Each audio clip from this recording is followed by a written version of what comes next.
Good morning students. हमारी जो last class थी उसमें हम लोगों ने सेक्सुअली ट्रांसमिटेड डिजीजेस के बारे में डिस्कशन किया था।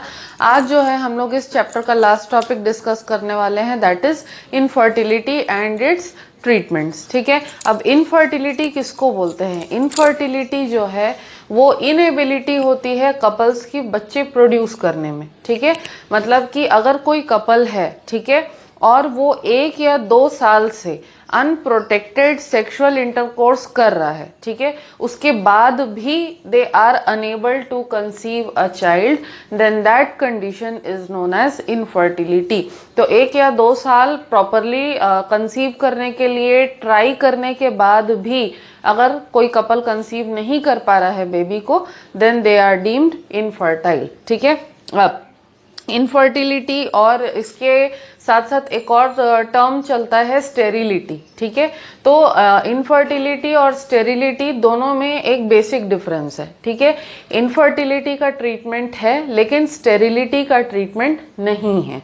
ठीक है, तो स्टेरिलिटी बेसिकली क्या होता है? स्टेरिलिटी में बेसिकली कोई मेल या कोई फीमेल जो है वो कंप्लीटली उनके अंदर गैमीट का फॉर्मेशन ही नहीं होता है। ठीक है, अगर उनके अंदर गैमीट का ही प्रॉपर फॉर्मेशन नहीं होगा तो वो रिप्रोड्यूस कैसे करेंगे? लेकिन इनफर्टाइल कपल्स में क्या होता है कि मेल और फीमेल दोनों जो है गैमीट्स प्रोड्यूस कर रहे हैं, लेकिन किसी ना किसी प्रॉब्लम की वजह से अगर वो कंसीव नहीं कर पा रहे हैं तब उनको हम लोग इनफर्टाइल कहते हैं। तो इनफर्टिलिटी और स्टेरिलिटी दोनों में ये बेसिक डिफरेंस होता है। ठीक है, अब इनफर्टिलिटी जो है वो बेसिकली 2 टाइप की होती है, एक होती है प्राइमरी इनफर्टिलिटी और एक होती है सेकेंडरी इनफर्टिलिटी। ठीक है, प्राइमरी इनफर्टिलिटी का क्या मतलब है? प्राइमरी इनफर्टिलिटी का मतलब है कि कोई कपल जो है उसने कभी भी अगर कंसीव नहीं किया है, ठीक है, तब उसको हम लोग प्राइमरी इनफर्टिलिटी बोलते हैं। लेकिन सेकेंडरी इनफर्टिलिटी क्या होती है? कोई कपल है उसने पहले एक बार कंसीव किया हो, ठीक है, लेकिन सेकेंड टाइम उनको कंसीव करने में अगर प्रॉब्लम आती है, then that is known as the secondary fertility. ठीक है, अब ये जो सेकेंडरी इनफर्टिलिटी होती है या प्राइमरी इनफर्टिलिटी होती है, ठीक है, ये बहुत सारे रीजंस के वजह से हो सकती है। फिजिकल रीजंस हो सकते हैं, मेंटल रीजंस हो सकते हैं, ठीक है, उसके बाद जेनेटिक रीजंस हो सकते हैं, किसी डिजीज के वजह से या कोई पर्टिकुलर ड्रग्स कंज्यूम करने की वजह से, ठीक है, या फिर इम्यूनोलॉजिकल कोई इशू अगर है, या हो सकता है सेक्सुअल ऑर्गन्स में कोई डेवलपमेंटल डिफेक्ट हो। ठीक है, तो इन सारे रीजंस के वजह से बेसिकली मेल्स या फीमेल्स के अंदर इनफर्टिलिटी हो सकती है। ठीक है, तो इनफर्टिलिटी का ऐसा कोई नहीं है कि सिर्फ मेल में होगी या सिर्फ फीमेल में होगी। इनफर्टिलिटी जो है मेल्स और फीमेल्स दोनों में इक्वली हो सकती है। ठीक है, इसका बहुत स्ट्रॉन्ग चांस होता है कि मेल्स और फीमेल्स दोनों में इनफर्टिलिटी हो सकती है। ठीक है, अब मेल्स में जो इनफर्टिलिटी होती है उसके दूसरे रीजंस हैं और फीमेल्स में जो इनफर्टिलिटी होती है उसके दूसरे रीजंस हैं। अगर मेल्स के बारे में हम लोग बात करें तो मेल्स के अंदर कई बार क्या होता है कि जनरली जब कोई बेबी बॉय अपने मदर के पेट में हो, ठीक है, तो 4th या 5th मंथ आते आते तक बेबी बॉय जो मतलब डेवलपिंग फीटस है, मेल फीटस है, ठीक है, तो मेल फीटस में जो टेस्टिस बनते हैं वो टेस्टिस जो है 4 या 5 महीने के बाद उतर के स्क्रोटम में आ जाते हैं। ठीक है, तो अगर जब बेबी फीटस या मेल फीटस जब डेवलप हो रहा हो उस समय अगर उसके टेस्टिस स्क्रोटम में डिसेंड नहीं कर पाते हैं, ठीक है, उस केस में भी आगे चल के उस बेबी बॉय के अंदर स्टेरिलिटी या इनफर्टिलिटी जो है देखी जाती है। ठीक है, उसके अलावा अगर वास डिफरेंस या वास एफरेंस जो ट्यूब्स हैं अगर वो ब्लॉक्ड हो तो भी इनफर्टिलिटी हो सकती है। उसके अलावा अगर स्पर्म की मोटिलिटी कम हो, मतलब स्पर्म का जो सिलियरी एक्शन है, जो मूवमेंट है, ठीक है, अगर स्पर्म में मूवमेंट कम हो, मोटिलिटी अगर कम हो तो उससे भी इनफर्टिलिटी होगी। उसके अलावा अगर कोई पर्सन जो है उसके बॉडी में जो स्क्रोटम है, ठीक है, मेल है कोई, उसके बॉडी में जो स्क्रोटम है, स्क्रोटम पे अगर बॉडी का टेम्परेचर ज्यादा हो, ठीक है, तो जो आइडियल टेम्परेचर होना चाहिए स्क्रोटम का वो 35 डिग्री से होना चाहिए, लेकिन अगर कोई पर्सन है उसके स्क्रोटम का टेम्परेचर 35 डिग्री से मेंटेन नहीं हो पाता है तो उसमें भी जो है इनफर्टिलिटी देखने को मिल सकती है। तो ऐसे लोग जो बहुत गर्म जगहों पे काम करते, जैसे कि कोई पावर प्लांट में काम कर रहे हैं, या जैसे हमारे यहाँ भिलाई स्टील प्लांट है, तो जो लोग एकदम कंटिन्यूअसली हाई टेम्परेचर से एक्सपोज्ड रहते हैं उनके अंदर भी इनफर्टिलिटी जो है वो देखने के लिए मिलती है। उसके अलावा ये भी एक बात है कि मेल्स जो है उनको बहुत ज्यादा टाइट अंडरगारमेंट्स नहीं पहनने चाहिए, बिकॉज उससे भी टेम्परेचर इंक्रीज होता है स्क्रोटल एरिया का, और उससे भी जो है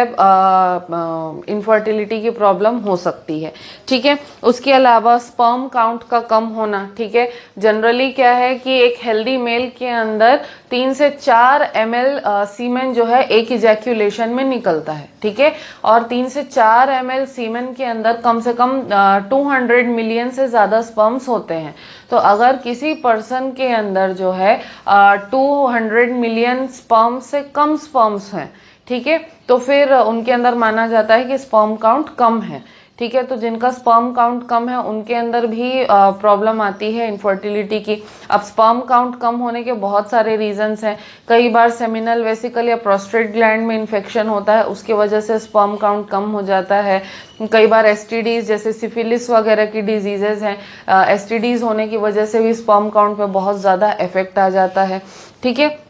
उसके अलावा बहुत ज़्यादा अल्कोहल कंज्यूम करने से भी स्पर्म काउंट जो है वो कम होता है।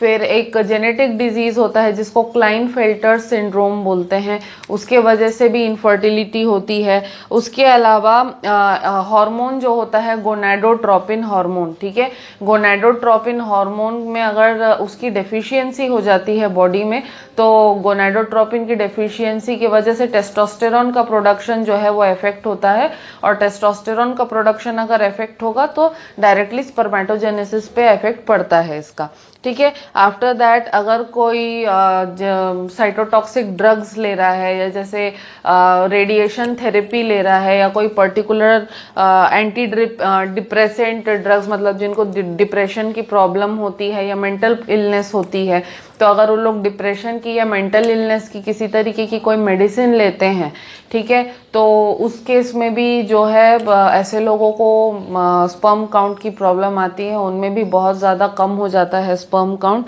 ठीक है।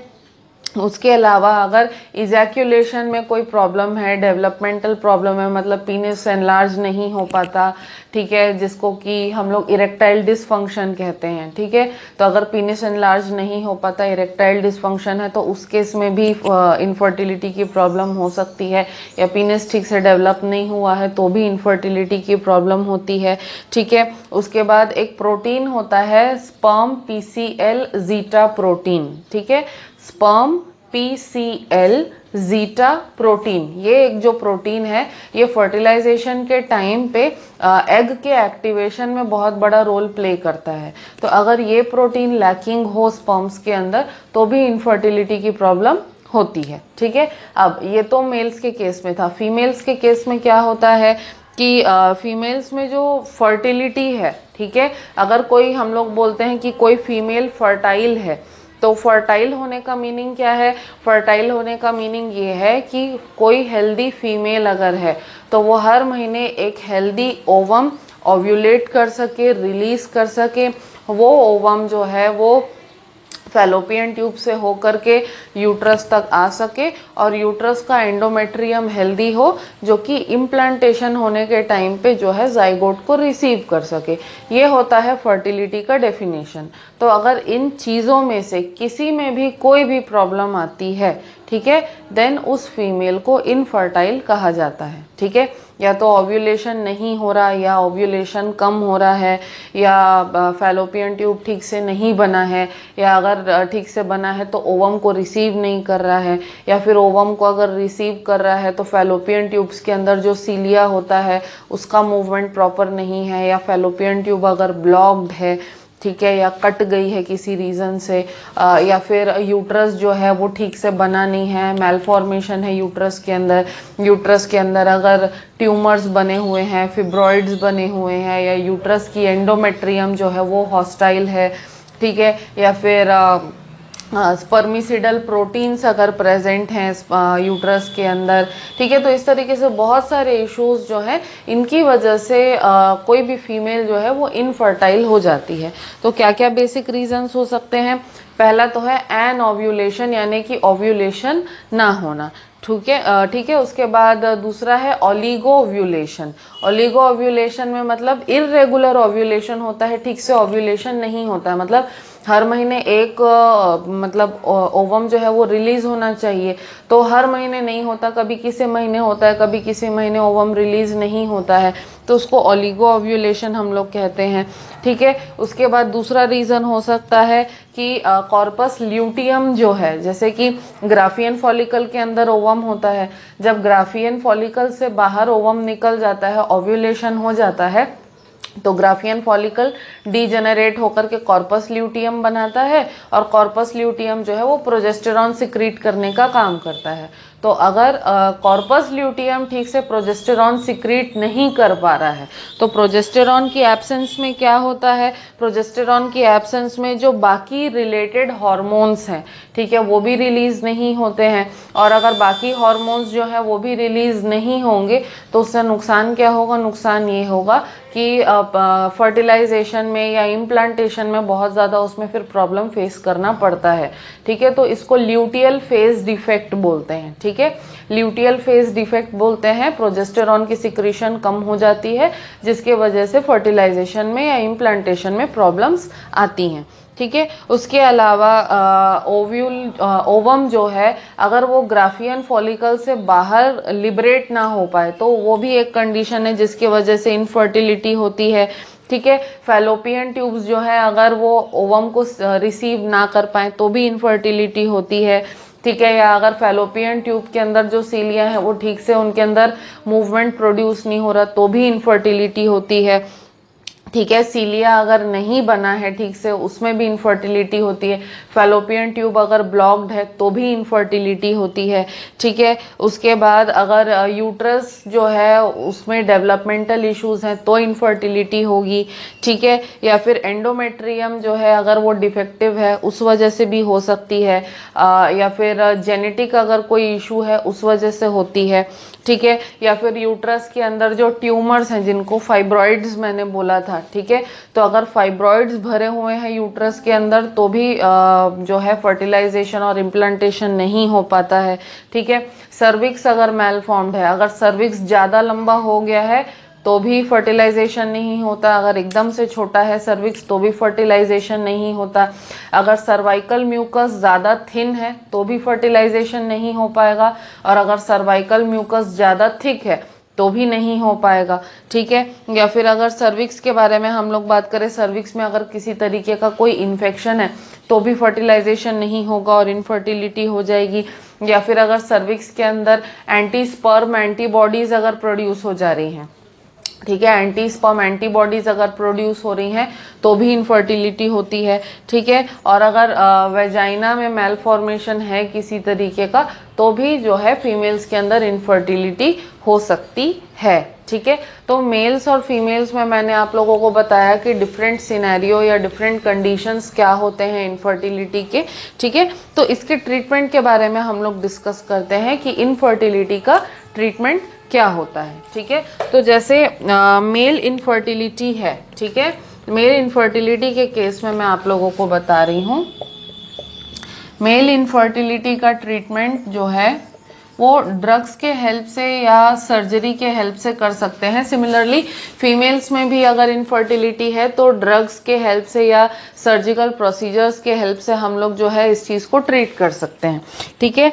तो अगर मेल इनफर्टिलिटी है तो सबसे पहला है कि टाइट अंडरगारमेंट्स नहीं पहनने चाहिए, फिर किसी भी तरीके का अल्कोहल जो है, ठीक है, अल्कोहल का कंजम्पशन जो है वो कम कर देना चाहिए, सिगरेट स्मोकिंग नहीं करनी चाहिए, उससे भी बहुत ज्यादा इफेक्ट पड़ता है स्पर्मेटोजेनेसिस पे, ठीक है। उसके अलावा फर्स्ट हम लोग क्या कर सकते हैं, कोल्ड स्क्रॉटल बाथ, ठीक है, फॉर 5 मिनट्स एवरी डे, ठीक है। कोल्ड स्क्रोटल बाथ मतलब कि स्क्रोटम का जो एरिया है वहां पे कोल्ड वाटर से अगर हम लोग वॉश करते हैं 5 मिनट के लिए हर दिन, ठीक है, तो वो एक ट्रीटमेंट हो सकता है मेल इनफर्टिलिटी का। Then use of vitamin E, vitamin C, vitamin B12 and folic acid, ठीक है। ये सारी चीजें, ये सारे विटामिन यानी कि vitamin E, vitamin C, vitamin B12 और फॉलिक एसिड अगर कंज्यूम करते हैं तो इससे भी जो है स्पर्मेटोजेनेसिस स्पीड अप होता है, आगे प्रोसेस होता है, बढ़ता है, ठीक है। उसके अलावा कौन से ड्रग्स यूज कर सकते हैं? क्लोमीफीन साइट्रेट नाम की एक मेडिसिन है, clomiphene citrate. This can be used 25 to 50 mg daily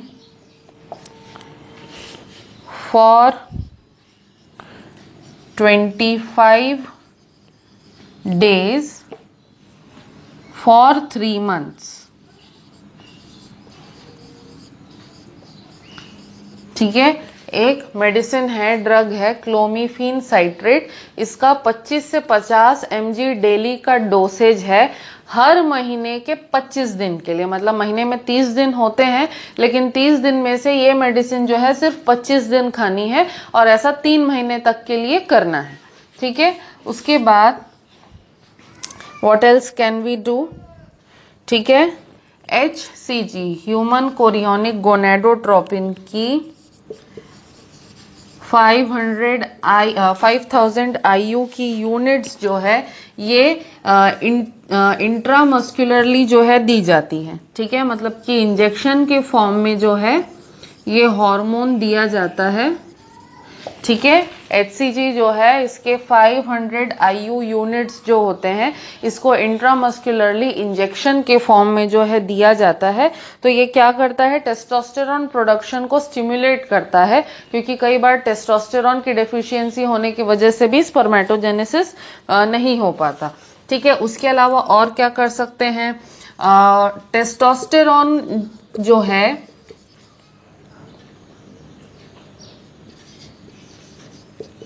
testosterone को ओरली दिया जा सकता है। कैसे? 100 to 160 mg daily, 100 to 160 mg daily for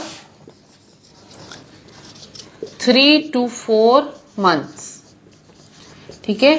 testosterone के टैबलेट्स आते हैं जिसको 3 से 4 महीने के लिए लेना है और किस डोसेज में लेना है? 100 to 160 mg डेली। इस डोसेज में लेने से मेल्स के अंदर इनफर्टिलिटी को हम लोग ठीक कर सकते हैं। उसके अलावा अगर ये सारे मेथड्स हैं, ठीक है, ये सारे मेथड्स के अलावा हम लोग और क्या कर सकते हैं? जैसे अगर एंटी स्पर्म एंटीबॉडीज का प्रोडक्शन हो रहा है तो एंटी स्पर्म एंटीबॉडीज से फाइट करने के लिए हम लोग एक मेडिसिन है जिसको कहते हैं डेक्सामेथासोन, ठीक है। एक मेडिसिन है जिसको कहते हैं डेक्सामेथासोन। तो ये मेडिसिन मेल्स में भी हम लोग प्रोवाइड कर सकते हैं, फीमेल्स में भी प्रोवाइड कर सकते हैं अगर एंटी स्पर्म एंटीबॉडीज का फॉर्मेशन हो रहा है तो, ठीक है। उसके अलावा और क्या कर सकते हैं हम लोग हार्मोन थेरेपी कर सकते हैं, गोनेडोट्रोपिन हार्मोन थेरेपी कर सकते हैं, ठीक है। उसके अलावा अगर वास एफरेंस और वास डेफरेंस में ब्लॉकेज है तो उसको सर्जिकली लेजर के हेल्प से रिमूव किया जा सकता है, ठीक है। अगर स्क्रोटम के अंदर टेस्टिस जो है वो डिसेंड नहीं हुए हैं, ठीक है, उसकी प्रॉब्लम है तो सर्जिकली इस प्रॉब्लम को ट्रीट किया जा सकता है और टेस्टिस को ऑपरेट करके फिर स्क्रोटम में प्लेस किया जाता है, जिसके बाद जो है स्पर्मेटोजेनेसिस उसमें स्टार्ट होता है, ठीक है। उसके अलावा अगर किसी पर्सन का जो है इरेक्टाइल डिसफंक्शन का प्रॉब्लम है, ठीक है, यानी कि पीनिस के एनलार्जमेंट में उनको प्रॉब्लम आती है तो उसके लिए एक मेडिसिन है जिसको कहते हैं सिल्डेनाफिल, ठीक है। This medicine is known as sildenafil ठीक है। तो सिल्डेनाफिल जो मेडिसिन है इसको दे करके इरेक्टाइल डिसफंक्शन की जो प्रॉब्लम है उसको ट्रीट कर सकते हैं। ठीक है, तो ये मेल इनफर्टिलिटी के ट्रीटमेंट्स थे। अब हम लोग बात करते हैं फीमेल इनफर्टिलिटी के बारे में। फीमेल इनफर्टिलिटी में भी अगेन हमारे पास हार्मोन थेरेपी है, मेडिसिन के हेल्प से ट्रीट कर सकते हैं हम लोग। ठीक है, अदरवाइज सर्जिकल जो मेथड्स हैं वो भी ऑलवेज अवेलेबल होते हैं जिनके हेल्प से इनफर्टिलिटी को ट्रीट करने की कोशिश की जाती है।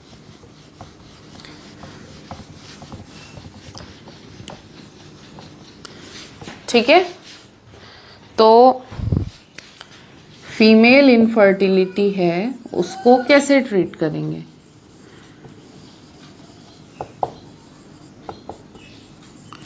ठीक है, अब फीमेल इनफर्टिलिटी को ट्रीट करने के लिए जैसे मैंने बोला हार्मोनल थेरेपी होती है, ड्रग्स के हेल्प से या सर्जरी के हेल्प से जो है हम लोग कर सकते हैं। ठीक है, अब कुछ मेडिसिन हैं और कुछ हार्मोन्स हैं जिनको यूज करके हम लोग जो है ओव्यूलेशन को इंड्यूस कर सकते हैं। ठीक है, जैसे कि अभी मैंने क्या लिखा था मेल्स के केस में, क्लोमीफीन साइट्रेट लिखा था, है ना। तो क्लोमीफीन साइट्रेट है, फिर हार्मोन्स HMG है, FSH है, ठीक है, HCG है।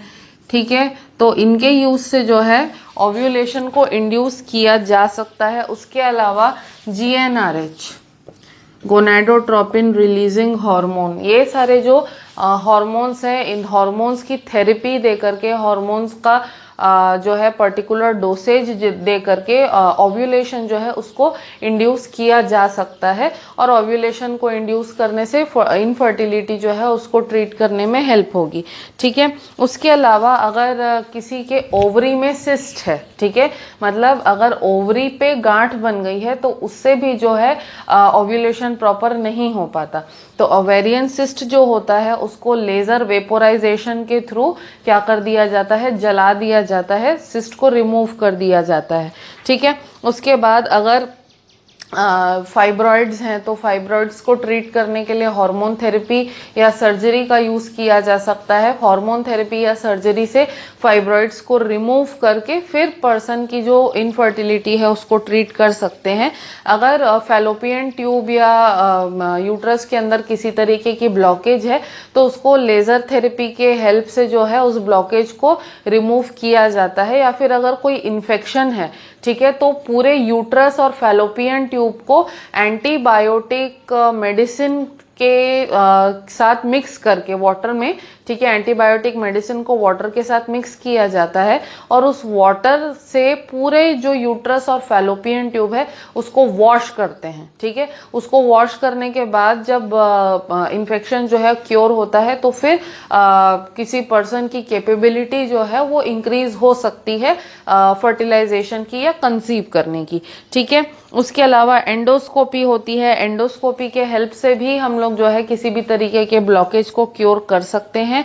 ठीक है, उसके बाद जो एंटीस्पर्म एंटीबॉडीज वाला इशू था तो यहाँ पे वही डेक्सामेथाजोन जो मैंने मेडिसिन का नाम लिखा था, ठीक है, डेक्सामेथाजोन जो मेडिसिन है उसको यूज करके जो है एंटीस्पर्म एंटीबॉडीज को किल किया जा सकता है, करेक्ट किया जा सकता है। ठीक है, तो ये जो मेथड्स हैं, इन मेथड्स के हेल्प से हम लोग जो है फीमेल इनफर्टिलिटी को भी ट्रीट कर सकते हैं। ठीक है, अब इसके बाद एक बहुत ही इंपॉर्टेंट और बहुत ही इंटरेस्टिंग जो टॉपिक है, जो इस चैप्टर का लास्ट टॉपिक है, उसको मैं डिस्कस करूंगी।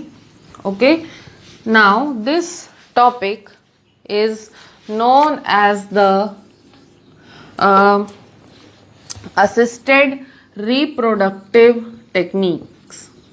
Assisted reproductive techniques.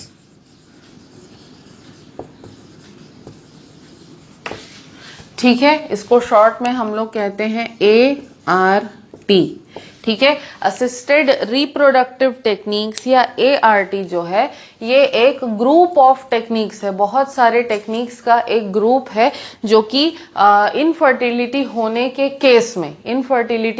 केस में किसी कपल को कंसीव करने में हेल्प कर सकते हैं। ठीक है, क्या है? असिस्टेड रिप्रोडक्टिव टेक्निक्स जो है ग्रुप ऑफ टेक्निक्स है और ये टेक्निक्स जो है किसी इनफर्टाइल कपल को एक बेबी कंसीव करने में हेल्प कर सकते हैं। ठीक है, अब ART जो है इसके अंदर बहुत सारे डिफरेंट तरीके के टेक्निक्स जो है वो इन्वॉल्व हैं।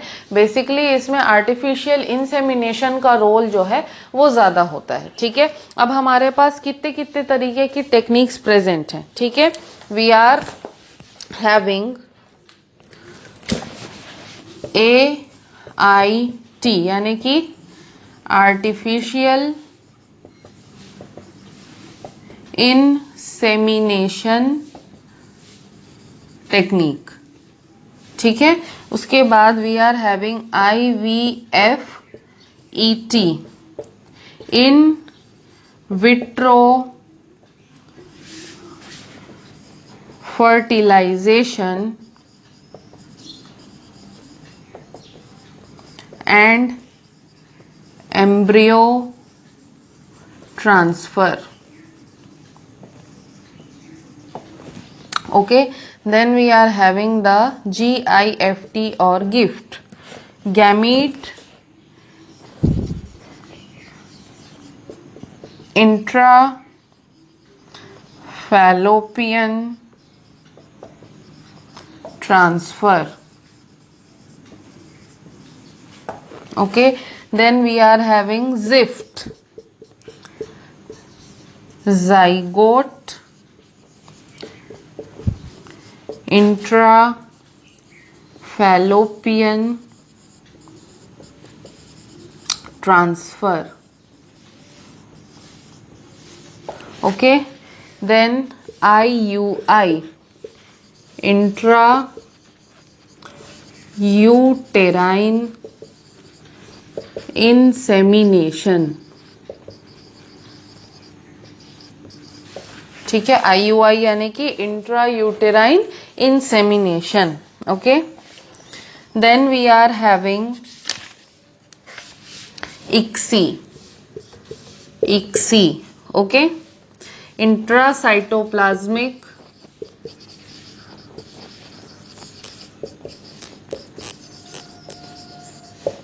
sperm injection. Okay, so these are a few techniques which are a part of ART. ठीक है, इसके अलावा भी और भी 4-5 टेक्निक्स है लेकिन उसके बारे में हम लोग डिस्कस नहीं करेंगे। क्यों? क्योंकि ये जो 6 टेक्निक्स हैं ये सबसे ज्यादा यूज की जाती हैं। ठीक है, तो मोस्ट पॉपुलर टेक्निक्स जो हैं या मोस्ट सक्सेसफुल टेक्निक्स जो हैं हम लोग बेसिकली उसके बारे में डिस्कस करेंगे। ठीक है, अब असिस्टेड रिप्रोडक्टिव टेक्नोलॉजीज जो टेक्निक्स जो है इसके अंदर ये सारे जो टेक्निक्स हैं सारे के सारे इंक्लूडेड हैं। ठीक है, अब पहले पे हम लोग डिस्कस करते हैं आर्टिफिशियल इंसेमिनेशन टेक्निक। ठीक है, आर्टिफिशियल इंसेमिनेशन टेक्निक जो है वो हस्बैंड के सीमेन से किया जाता है। ठीक है, कपल है तो कपल में से जो हस्बैंड है, ठीक है, हस्बैंड के सीमेन को यूज करके क्या करते हैं? आर्टिफिशियल इंसेमिनेशन करते हैं। ठीक है, तो इसमें क्या होता है, जो हस्बैंड का सीमन है उसको लिया जाता है, ऑब्टेन किया जाता है, ऑब्टेन करके उसको वॉश करते हैं, वॉश करके उसका सेंट्रीफ्यूगेशन करते हैं। सेंट्रीफ्यूगेशन एक टेक्निक होता है स्पर्म को सेपरेट करने का। ठीक है, तो सेंट्रीफ्यूगेशन करने के बाद में जो हेल्दी स्पर्म्स होते हैं वो सबसे टॉप मोस्ट लेयर में, सेंट्रीफ्यूगेशन में जो डेफिशिएंट या खराब स्पर्म्स होंगे वो नीचे बैठ जाते हैं टेस्ट ट्यूब में और ऊपर की तरफ जो है हेल्दी स्पर्म्स जो है एक्यूमुलेट होते हैं। तो ऊपर की लेयर में जो हेल्दी स्पर्म्स एक्यूमुलेट होते हैं वो जो हेल्दी स्पर्म्स हैं उनको लेना पड़ता है। ठीक है, अब हेल्दी स्पर्म्स को लेकर के क्या करते हैं, 0.3 ml जो है सीमेन उसमें से लेते हैं। ठीक है, 0.3 ml की क्वांटिटी में उसको लेते हैं।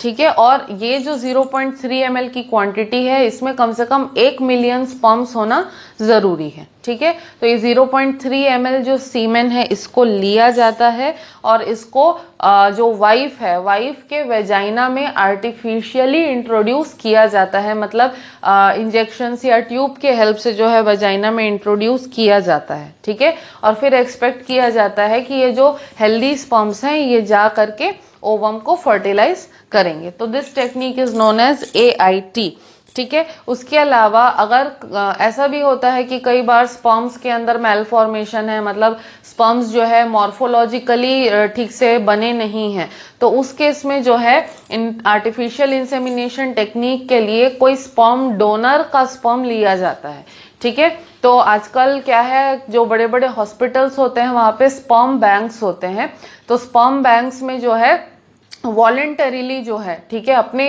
इच्छा से जो है मेल्स जा करके अपना स्पर्म डोनेट करते हैं, तो उनके ब्लड टाइप या ब्लड ग्रुप के हिसाब से जो है उनके स्पर्म्स को सेपरेट करके फ्रीज करके लिक्विड नाइट्रोजन के अंदर फ्रीज करके उनको रखा जाता है स्पर्म्स को। तो लिक्विड नाइट्रोजन में फ्रीज करके रखने से क्या होता है कि स्पर्म्स जो हैं वो फ्रीज जरूर हो जाते हैं, लेकिन उनकी वायबिलिटी या उनकी क्वालिटी जो है वो खराब नहीं होती। तो अगर किसी को डोनर की हेल्प की जरूरत है तो वो लोग अपने इच्छा से, कपल जो है अपने इच्छा से किसी भी डोनर का जो स्पर्म है उसको सेलेक्ट कर सकते हैं। सेलेक्ट करके फिर उस स्पर्म के हेल्प से आर्टिफिशियल इंसेमिनेशन जो है वो कर सकते हैं, ठीक है। इसके अलावा एक और टेक्निक है जिसमें हम लोग जिसको सरोगेसी बोलते हैं, ठीक है। सरोगेसी के बारे में आप लोगों ने कभी ना कभी सुना होगा।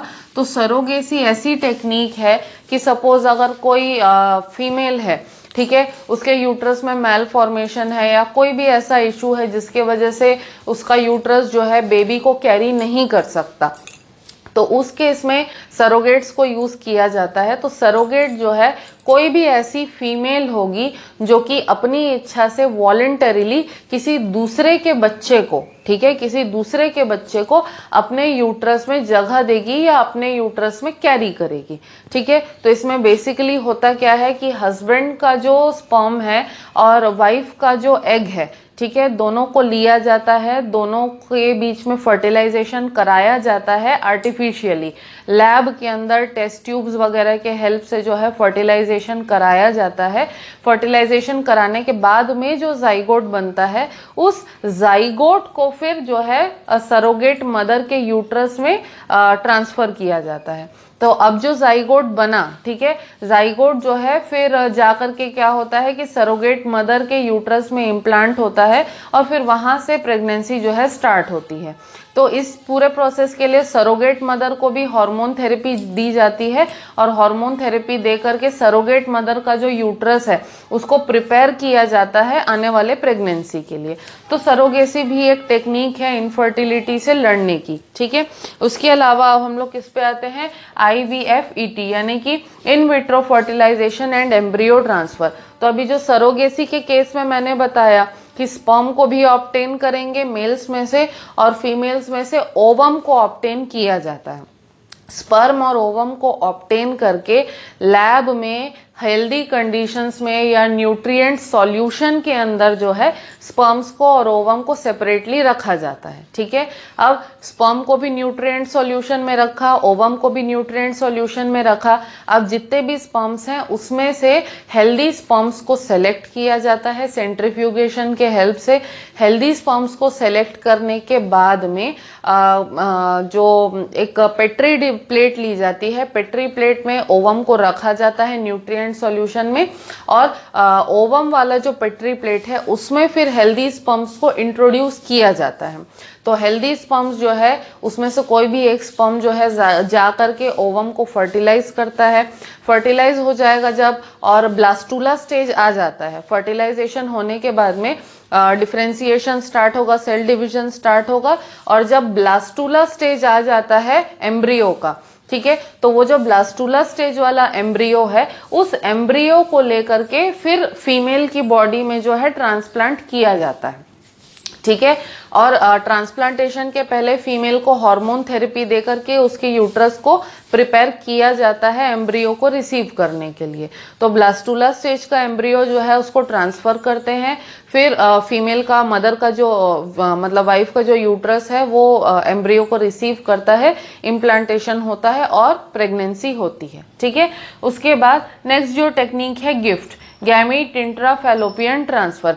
गैमीट इंट्राफैलोपियन ट्रांसफर में क्या करते हैं कि हेल्दी स्पर्म्स जो है उसको सेलेक्ट किया जाता है और हेल्दी स्पर्म्स को जो है इंजेक्शन के हेल्प से या ट्यूब्स के हेल्प से जो है हेल्दी स्पर्म्स को सीधे फीमेल के फैलोपियन ट्यूब में ट्रांसफर किया जाता है। ये पूरा प्रोसेस जो है लैप्रोस्कोपी के हेल्प से होता है, लेजर वगैरह के हेल्प से होता है। तो हेल्दी स्पर्म्स को डायरेक्ट फैलोपियन ट्यूब में ट्रांसफर किया जाता है और फिर उससे क्या है, फर्टिलाइजेशन के चांसेस इंक्रीज होते हैं क्योंकि फैलोपियन ट्यूब में ही फर्टिलाइजेशन होता है। तो हेल्दी स्पर्म्स को डायरेक्ट फैलोपियन ट्यूब में ट्रांसफर करने से फर्टिलाइजेशन के चांसेस जो है वो इंक्रीज हो जाते हैं। Then we are having the ZIFT, zygote intrafallopian transfer. ठीक है। जाइगोट इंट्राफैलोपियन ट्रांसफर में भी वही होता है कि स्पर्म और ओवम का फ्यूजन जो है वो बॉडी के बाहर लैब कंडीशंस में पेट्री प्लेट्स में कराया जाता है। ठीक है। तो जब फर्टिलाइजेशन हो जाता है, जाइगोट का फॉर्मेशन हो जाता है, तो जाइगोट के फॉर्मेशन के बाद में उस जाइगोट को लैप्रोस्कोपिक टेक्निक के हेल्प से लेते हैं, ले करके उसको फिर फैलोपियन ट्यूब में ट्रांसफर किया जाता है और उसके बाद फिर नेचुरल प्रोसेस चलेगा। फैलोपियन ट्यूब से जो वो जाइगोट है वो डिसेंड होके यूट्रस में आएगा और यूट्रस के अंदर फिर जाइगोट का इम्प्लांटेशन होगा। ठीक है। उसके अलावा फिर हम लोग आते हैं IUI यानी कि इंट्रा यूटेराइन इंसेमिनेशन में। Intra uterine insemination artificial insemination की तरह ही सिंपल है। हेल्दी स्पर्म्स को सेलेक्ट करते हैं और उसको फिर हम लोग डायरेक्ट किस में ट्रांसफर करते हैं, यूट्रस में ट्रांसफर करते हैं और फर्टिलाइजेशन होने की उम्मीद करते हैं। ठीक है। Finally we are having ICSI, intracytoplasmic sperm injection. ठीक है। अगर कोई ऐसा पर्सन है, कोई ऐसा कपल है जिसके लिए ये सारी टेक्निक्स काम नहीं आई, उसके लिए लास्ट में ऑप्शन बचता है ICSI का। ICSI में क्या करते हैं कि जो ओवम है, ओवम को फीमेल से ऑब्टेन किया जाता है, ऑब्टेन करके उसको पेट्री प्लेट में न्यूट्रिएंट सॉल्यूशन में रखते हैं। ठीक है। और हेल्दी स्पर्म को लेकर के, एक हेल्दी स्पर्म लिया जाता है, एक हेल्दी स्पर्म को लेकर के उस स्पर्म को डायरेक्टली किसमें इंट्रोड्यूस किया जाता है, ओवम के साइटोप्लाज्म में डायरेक्ट उसको इंट्रोड्यूस किया जाता है।